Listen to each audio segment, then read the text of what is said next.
algunas mejoras, pero cuando yo te informo y te participo de que ese bien es mío, es mi propiedad, y tú haces cualquier modificación y haces cualquier inversión sin mi consentimiento, yo no estoy en el deber de indemnizarte y ni reconocerte aquello que tú has hecho. Esa figura legal que nosotros la tenemos en nuestra legislación, desde el punto de vista comercial, desde el punto de vista de la propiedad, está inmerso dentro de la figura del Acuerdo de Ginebra. Pueden hacer lo que quieran. Lo que dice el Acuerdo de Ginebra es que nosotros no le reconoceremos en absoluto nada de lo que tienen potestad de firmar un acuerdo con Exxon como el que se firmó en 1999. Ellos pueden hacer lo que ellos quieran. El problema somos nosotros. Nosotros tenemos que gestionar. Si yo quiero enamorarte a ti, yo tengo que decírtelo. Si yo quiero, qué sé yo, aparearme con una persona, yo tengo que acercarme a ella, tengo que conocerla, tengo que enamorarla y después nos vamos para el hotel o nos casamos con ella. Profe, este es horario supervisado. Véngase al mapa. Estamos en horario todo solo, pero aquí está el mapa. Siento que tú allí... ¿Dónde me pongo, Pedro, para no estorbar? Ok. Aquí está.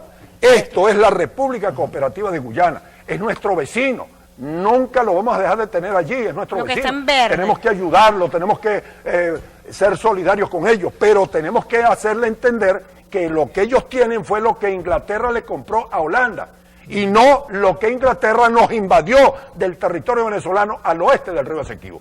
Esto es el territorio Esequibo, que es parte de la Capitanía General de Venezuela desde el 8 de septiembre de 1777, antes de que nosotros fuésemos independientes. Entonces, este espacio geográfico le pertenece a Venezuela por la historia, por la razón y por la justicia. Y esto es la República Cooperativa de Guyana, que tiene su tradición legal. ¿De dónde viene? Tenemos que enseñarle a los guyaneses de dónde vienen ellos.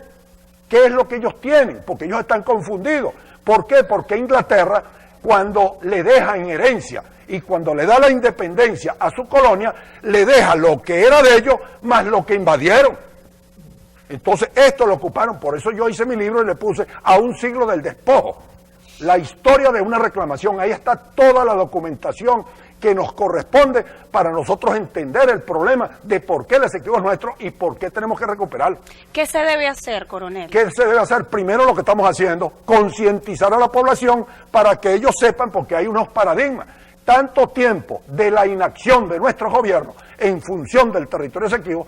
Fíjate, esta gente que nace aquí, ¿son qué? ¿Son guyaneses o son venezolanos? Si esto es venezolano, tenemos que ser coherentes con nuestra información, la información que le damos a nuestro pueblo. Si esto es Venezuela, los ciudadanos nacidos allí son venezolanos por nacimiento. Entonces nosotros no podemos estarlos atajando aquí y tener una frontera que nosotros la hemos instalado. Entonces cuando tú vas por allá, tienes puesto fronterizo. Aquí agarran a alguien metiendo algo de aquí para acá, es contrabando. No, puede ser comercio ilegal. Si yo voy a trasladar algo de aquí del estado Miranda para el estado Carabobo, puede ser que yo esté cometiendo una infracción legal porque estoy manejando una mercancía que no tiene la permisología para moverse allí. Pero yo no puedo decir que es contrabando, ni puedo decir cuando tú pasas de Carabobo para Aragua o pasas de Carabobo para Yaracuy que estamos en una frontera. Entonces, somos incoherentes, entonces tenemos que enseñar a la población para que tengamos un solo vocabulario, para que tengamos una sola voz, para que todos los venezolanos entendamos que el Esequibo es territorio venezolano. Ahora, usted decía que había que relacionar esa amenaza, la declaración de amenaza de Venezuela a Estados Unidos. Nos están metiendo un barco aquí. ¿Y qué es lo que está haciendo? Una provocación. Todo eso tiene su interés en el petróleo, en el gas que hay en esta zona. Entonces resulta ser que en las relaciones internacionales y en la forma estratégica de interpretar las cosas, un espacio que tú no lo ocupas, lo ocupan otros. Brasil se nos está metiendo por aquí. Yo he hecho 9 viajes hacia la zona del Tacutú, hacia la zona allá del Esequibo abajo, porque hay algunas personas venezolanas y muchas nuestras que no saben ni siquiera cuál es el puente que atraviesa el río Orinoco, porque no conocen ni siquiera el Orinoco. Entonces menos van a conocer Santa Elena de Guairén, menos van a conocer Tumeremo, Guasipati, El Callao, Upata, no conocen el estado de Bolívar. Entonces menos van a conocer el territorio Esequibo. Entonces es un problema de educación, es un problema de información. Necesitamos de que el Ministerio de Información se ocupe de divulgar estas cosas, y el Ministerio de Educación que implante. Me han ofrecido hacer sistemas y hacer estudios en todas las universidades, pero nos hemos quedado en el aparato, puro ofrecimiento, y no hemos hecho nada. La culpa no se la podemos echar a Guyana, la culpa es nuestra. Hay un dicho y un adagio jurídico que viene al caso, cuando dice, nadie puede alegar a su favor su propia torpeza. Nosotros hemos sido torpes en el manejo del Esequibo y necesitamos. Lo que sí les garantizo a quienes nos están viendo es de que el ciudadano presidente de la República conoce bien el tema, porque tuve la oportunidad de estar 7 años con él. Era una larga noche de más de 30 años. Adelante a luchar, milicianos, a la voz de la revolución. Vive nuestra la paz en las manos de su pueblo, fuerza y razón. Sin señores, sin manos, sin tiranos. Aún no tenía nombre, pero ya era una pasión. Un sentimiento que no se junto a Rómulo empezó y a la lucha gritando. Venezuela, nación democrática. Quiere ser democracia en acción. Arriba la democracia. Libertad, democracia. No acepto. Yo no sé por qué no quiero hablar. Mi pueblo lo que quiere o a esa acción democrática. En el lado del corazón, cargo a mi vida, hay cargo a acción democrática. No me cambio, muero y actualizo. Y en el otro mundo se vota. Y una voz de pedir justicia. Y una forma en la voz libertad. Bueno, mi querido mayor, te vamos a hablar sobre el Esequibo, sobre el Torrealba y el problema que tenemos tan tremendo, el social aquí interno, el problema del Esequibo, el problema que tenemos, Dios quiera no tengamos un problema con Colombia, con el Golfo, y el problema que tenemos en el Brasil con los garimpeiros. Sí, es que son muchísimos los problemas del país. En 16 años... Y todo manipulado por don Fidelito Castro, ¿no? Sin duda alguna. ¿No? Y los brasileros también. Es increíble que en tan solo 16 años este gobierno haya logrado cometer tantas torpezas juntas, que para lograr nivelar el panorama, una vez se restablezca la democracia en este país, creo yo que tendremos que, o los venezolanos tendrán que trabajar por lo menos 20 o 30 años más, repito, para nivelar toda esta cantidad de problemas que han generado los llamados socialistas, que son comunistas. Comunistas, socialismo es comunismo. Como lo dijo Fidel Castro, el mismo Fidel Castro lo dijo a una pregunta de Vanessa Davis. Cuando Vanessa Davis del canal 8 del Estado le preguntó al señor Fidel Castro qué pensaba él sobre el socialismo, y este caballero, el barbudo cubano, pues clarito respondió, pues el mismo comunismo que estableció Carlos Marx. Hablando del Esequibo, hemos perdido millones de dólares en petróleo, con el ALBA, con la cuestión de Petrocaribe, con todos estos países que le hemos dado casi regalado el petróleo, y lleva 20, 30 años, que no lo van a pagar nunca, ¿no? Y no nos han dado apoyo sobre el Esequibo. No. ¿Dónde están nuestros militares?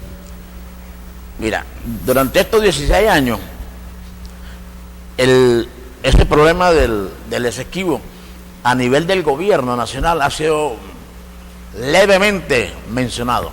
Que Chávez le dio autorización. Prácticamente. Para que así, sí. En el 2004. Y después de 16 años, cuando los venezolanos, cuando algunos ilustres venezolanos, como el coronel Pompeyo Torrealba, quien ha dado algunas conferencias por la televisión explicando el problemón que tenemos actualmente con el Esequibo, no podemos nosotros dejar de lado este problema. Yo creo que este programa tuyo es propicio para que tú, o no sé quién será el responsable, invitar a personajes del Táchira que son expertos en la materia del Golfo, del Esequibo, para que a través de este canal y de todos los canales del Táchira y de los medios de comunicación de la radio se hable del tema, porque a los comunistas no les interesa que el pueblo se instruya. Hay gente que le está sirviendo de fuego a los comunistas. y gente de la oposición, no he visto dirigentes de la oposición decir que esto del Esequibo es para entretener para la cuestión de las elecciones parlamentarias. No, señores, el Esequibo es prioritario también, tan necesario como las elecciones. Durante la mal llamada y maltratada Cuarta República, recuerdo que personajes a nivel nacional siempre estaban pendientes, y el gobierno de turno estaba pendiente del problema del diferendo del Golfo, del Esequibo, de todos estos problemas, que no solamente es la seguridad o la limitación, son los problemas limítrofes del país, que son muy importantes indudablemente. Pero Chávez, en el 2004, cuando fue con sus colegas marxistas, leninistas, comunistas de Guyana, dirigidos por don Fidel Castro, le dio el visto bueno y lo autorizó para que explotaran todo lo que fuera en el Esequibo, nuestro Esequibo, que nuestra frontera debe ser el río Esequibo. Y otra cuestión que he propuesto yo y he pensado es que esta cantidad de alcabalas de Guardia Nacional, esta cantidad de guardias nacionales que hay como arroz por todos lados, ya debían de estar en la frontera de Venezuela, que es el Esequibo. Sí, las Fuerzas Armadas deberían estar en la defensa de la soberanía del país. No quiere decir que las Fuerzas Armadas no colaboren en el desarrollo del país. Claro que tienen también esa responsabilidad. Yo creo. Pero su misión principal es la defensa de la soberanía del país. Yo creo que la Guardia Nacional debe estar en defensa y en cuidado de las instalaciones petroleras, en cuidado de los parques nacionales de reforestación, en todas esas tareas. Sin duda alguna que es así. Sin duda alguna que es así. Esta cantidad de alcabalas, vuelvo a decirles porque no es una mentira, ustedes lo ven, el matraqueo, eso no es innegable. Sí, a uno le atropellando al campesino que trae tomatico, a estos señores que están acá, estos campesinos cuando siembran la papita, van con su camioncito para Caracas y tienen que bajarse 20 o 10 veces en las alcabalas de la mula para que los pasen así, lleven toda la permisología. Yo tuve ganadería, tuve finca y una vez me vine con ganado de Santa Bárbara para acá con un camión mío y en la perera me pararon y acá llevaba toda la permisología. Oríllese ahí. A la media hora, bueno, ¿qué pasa? Bueno, me tocó bajarme de la mula, darle por poder seguir, si no, ahí me tenían 2 y 3 horas con el ganado parado. Esa es una realidad que no la pueden negar. De manera que deben de estar resguardando todo lo que son instalaciones petroleras, resguardando la frontera y resguardando los parques nacionales. Y en cuestión de reforestación. Indudablemente que es así. Bueno, usted se bajó del camión y luego se bajó de la mula. Sí, me bajé del camión y de la mula. Sí, a uno las personas por ahí le cuentan los que viajan, por ejemplo, a visitar a su familia, a otros lugares del país. En relación a lo que usted está diciendo, llevan, por ejemplo, para Puerto Ordaz llevan 2 kilos de azúcar porque ya no lo consiguen. O de Puerto Ordaz traen para Táchira harina pan porque aquí no la consiguen. Entonces pareciera ser que no es territorio venezolano. Sí, pareciera que el Táchira no es territorio venezolano. No, sí, pareciera por lo que tengo entendido. Por eso hablo yo de la República Espiritual del Táchira. Sí. Parece que fuéramos una república. Sí, pareciera que salir del Táchira es una frontera internacional y usted contra. No puede ser. Entonces, yo no sé cuáles son las razones para que ¿Qué crees del contrabando de extracción? Yo creo que no existe contrabando de extracción. Es un invento venezolano. Es un invento. Yo no puedo contrabandear dentro de mi país. No se puede contrabandear. Es imposible, profesor. Yo no puedo contrabandear de aquí para Mérida o de aquí para Puerto Ordaz o para Ciudad Bolívar. Contrabando es de San Antonio hacia adelante. Para allá. Pero de San Antonio para acá no es contrabando. No es contrabando. Violando la Constitución venezolana, violando el derecho de los venezolanos. Porque si usted lleva un tanque de gasolina de aquí a Ureña o a San Antonio, eso es suyo. Es capital suyo, es su gasolinita. De ahí para allá, que la pase, ese otro problema. Ahora, puede ser comercio ilegal, que es otra cosa. Ilegal, eso sí, usted debe cumplir con los parámetros que establece la ley, con la documentación respectiva. Ahora, si usted está comerciando ilegalmente, si usted cumple con todos los requisitos, eso no es contrabando, hermano. Bueno, mis queridos televidentes, vamos a corte y vamos a ver un documental de la primer presidencia del presidente Carlos Andrés Pérez de 1974 a 1979. Para que conozcan cómo fue el primer gobierno de Acción Democrática, de Carlos Andrés Pérez. De más de 30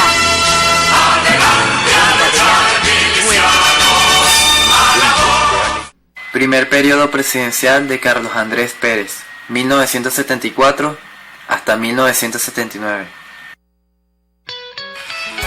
El 9 de diciembre de 1973 se cumplió otra jornada para la elección de un nuevo presidente para el periodo constitucional de 1974 a 1979.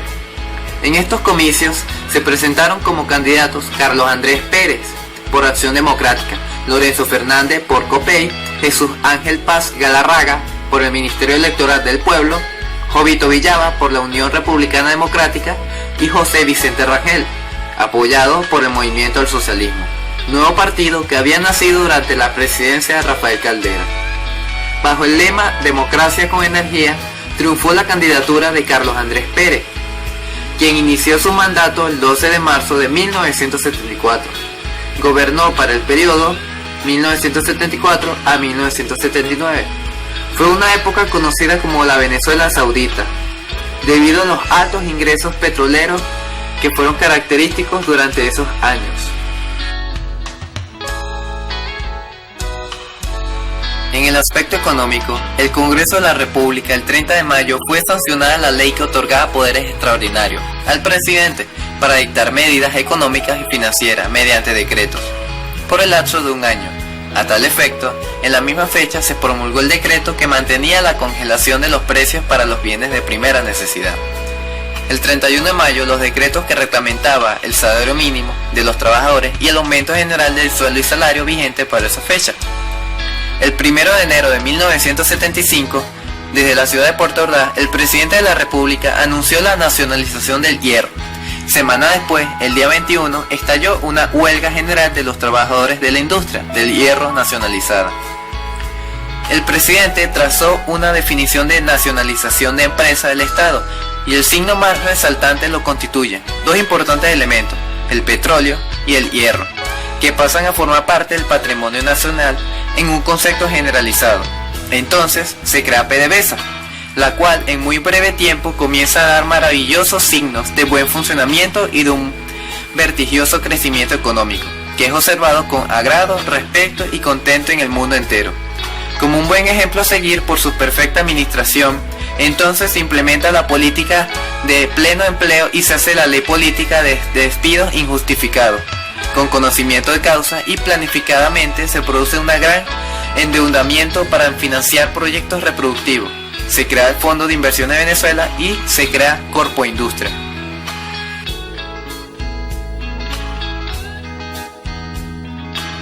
En el aspecto social, el 13 de mayo de 1975, por decreto presidencial, se creó el Instituto Nacional de Vivienda, en sustitución del antiguo Banco Obrero. El 15 de mayo, las inversiones extranjeras son reglamentadas por el gobierno nacional y por decreto se prohíben los despidos injustificados de trabajadores.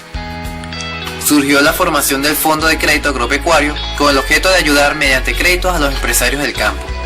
El 1 de abril inician sus actividades los nuevos Ministerios de Desarrollo Urbano, de Ambiente y de los Recursos Naturales Renovables, de Información y Turismo, de Transporte y Comunicación y de la Secretaría de la Presidencia de la República.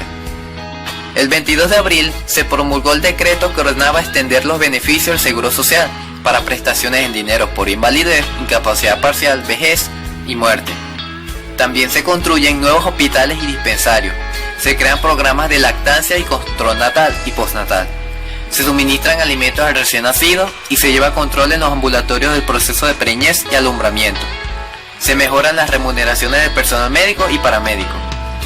El 18 de julio, el Banco Central adopta nuevas medidas contra la inflación, congelación de los precios de servicios básicos, reorientación del crédito hipotecario, eliminación del financiamiento para la tarjeta de crédito y otras.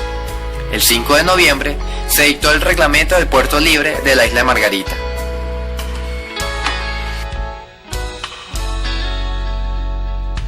En el aspecto cultural, en su primer año de gobierno desarrolló dos iniciativas relacionadas con el ámbito cultural. La Biblioteca Ayacucho, calificada colección de las obras maestras de las letras latinoamericanas, y el programa de becas Gran Mariscal de Ayacucho, para la capacitación de militares estudiantes venezolanos en los centros universitarios más prestigiosos del mundo. Ese mismo año decreta la creación de 9 parques nacionales para garantizar la protección de los ecosistemas y faunas endémicas.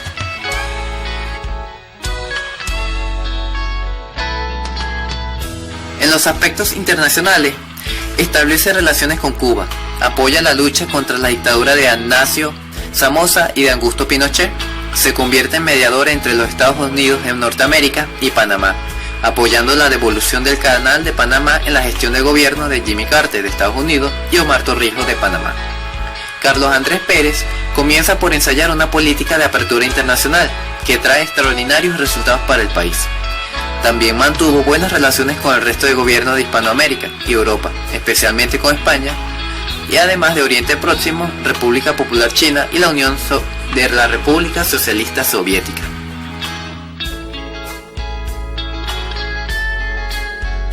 Convenios con otros países.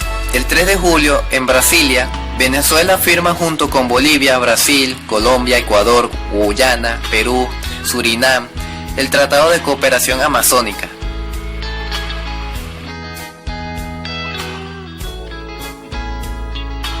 En la educación se continúa la expansión de la matrícula escolar, a nivel de preescolar, primaria, secundaria y universitaria.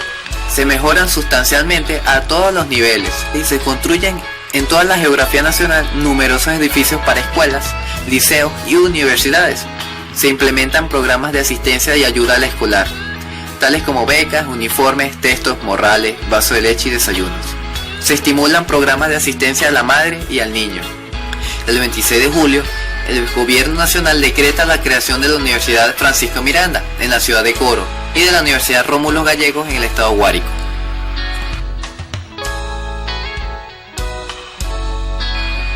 Carlos Andrés Pérez es uno de los gobiernos democráticos que más impulsa la construcción de viviendas populares y se crean durante el periodo más de 350.000 soluciones habitacionales, lo cual ayuda a estimular, igual que el gobierno anterior, a la industria de la construcción y la producción de todos los materiales necesarios, como cemento, cabillas, arena, piedras, piezas sanitarias, etc.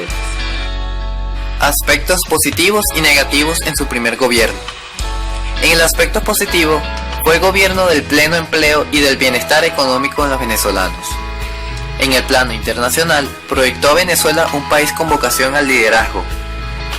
Fue además el gobierno en que valientemente se realizó la nacionalización de nuestros productos básicos, como lo son el petróleo y el hierro. El gran aumento de la entrada de dinero al Tesoro Nacional por el alza de los precios del petróleo, que casi de $4 por barril llega a casi $14. Se desarrollan las industrias siderúrgicas y de aluminio, que ya venían funcionando desde regímenes anteriores. Y la formación del Fondo de Crédito Agropecuario, con el objetivo de ayudar mediante créditos a los empresarios del campo.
Bueno, mis queridos televidentes, seguimos aquí con el mayor. Mire, mayor, hay algo que he visto yo a nivel nacional, una opinión, una matriz que han lanzado y la oigo, que dicen que el daño de Venezuela se le da a los políticos, ¿no?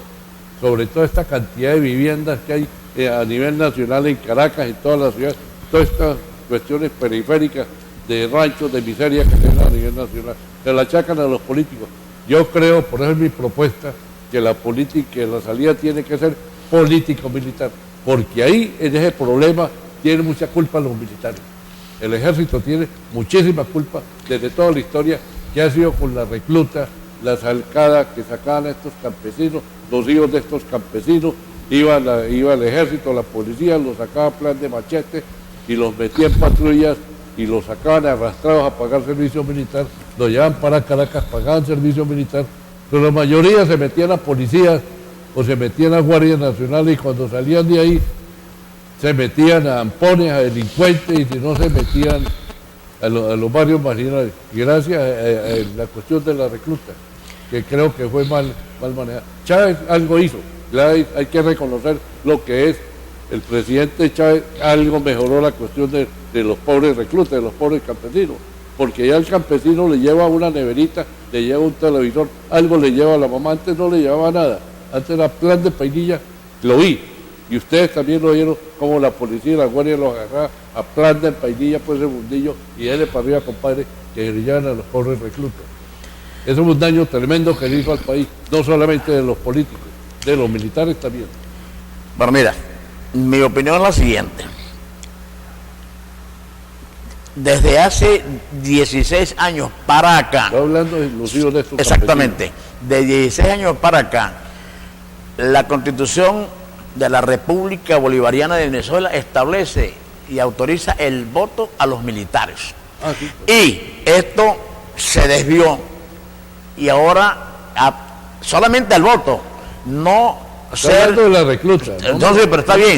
No le voy a cambiar el disco. No, tienen derecho al voto, más no a ser partícipes en políticas de partidos políticos, ¿vale la redundancia? No. Están metidos en política. Y en esa época los militares vivían, y en la época nuestra vivimos en los cuarteles para cumplir con nuestra misión específica. Entonces, la ley de conscripción y alistamiento militar establecía que la seguridad del país, y creo que todavía sigue siendo así, la seguridad del país es de todos los venezolanos, no solamente de los militares. Espérate. Era de Juan Vimas, perdona que le diga. No era el hijo de papi, que lo llevan a la recluta. Eran los hijos de esta pobre gente, de estos pobres campesinos. No, lo que pasa es que... repito, esa ley de conscripción y alistamiento estableció o establece unos parámetros. ¿Quiénes son los que deben cumplir con el servicio militar obligatorio que se llamaba en esa época? Bueno, establecía los que son bachilleres no pueden servir porque van a la universidad, y eso lo establecía la ley, ¿verdad? Entonces llevaban Era discriminatoria. Bueno, sí, pero entonces ese no ha sido el único problema que ha tenido el país para su desarrollo, porque es que los políticos, no todos los que llamo yo políticos, los que fungen como políticos, que ese es su modus vivendi de la política, sí. Ese es su derecho, es su obligación, velar por el bienestar de su país, como a través de sus ejecutorias, ¿entiendes? Entonces, el país lo maneja el poder político. Y militar. El poder militar no está para ser en el poder político. Actualmente se ha tergiversado la misión de la Fuerza Armada. Mire, estos presidentes andinos, ¿cuántos son militares? Permiso. Pérez Jiménez, Elías López Contreras, Cipriano Castro, Juan Vicente Gómez, civiles, Carlos Andrés Pérez y Ramón J. Velázquez. Y Medina... y Medina Angarita. Medina Angarita. 1, 2, 3, 5 militares y 2 civiles. Sin duda alguna, sin duda. Es un país militarista. Pero, inicialmente... Innegablemente. Y hoy en día son militares.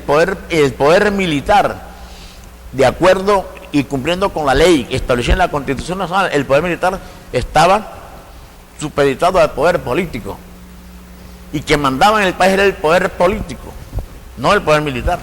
Yo me acuerdo tanto, y ustedes lo vieron, que hace años una maestra, no se me ofendan la maestra, pero la mayoría, por ejemplo, en los pueblos, voy a hablar de Santa Bárbara de Barinas, que conozco. Oye, el orgullo de ella era agarrar un guardia nacional, casarse con un guardia nacional. Ay, aquí todo el mundo era feliz teniendo en la familia alguien con gorra, un militar. Esa es una realidad. Hemos sido un país militarista. Sin duda alguna. Por eso propongo yo una salida político-militar, porque hay que reconocer que los militares existen, como hay que reconocer que los chavistas existen también. Es una fuerza política que están ahí. Claro. No podemos llegar y hacer borrón y carta nueva. No puede. La salida es político-militar y hay que saber convivir en paz y en armonía todos los venezolanos. Eso es lo que los venezolanos queremos, que haya paz. Pero no, Pero hay si radicales, hay radicales de derecha y radicales de izquierda que no quieren nada ni con uno ni con otro, son los que le han hecho daño a este país y le han hecho en este momento le han hecho daño al país.